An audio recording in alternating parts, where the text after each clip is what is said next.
ও ও দাদা কটা বাজছে গো? বাস ধরবো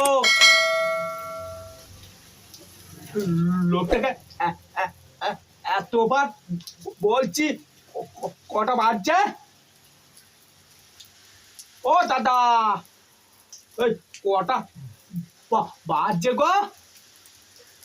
ও কখন থেকে ডাকছে তোমাকে, জিজ্ঞেস করছে টাইম করে, তুমি বলছো না কেন?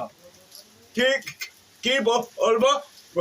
ওইলে আর খায় আর কি মার খাই। তুমি তোতলা ও তোতলা, সেই জন্যই তোমরা বলছো না। এ তোতলা, তুমি তোতলা, আমি তোতলা, তুমি তোতলা। আমি তোতলা, হ্যাঁ আমি এ তোতলা, তুমি তোতলা, ও তোতলা, ও তোতলা হচ্ছে এই যে খবরই দেবো।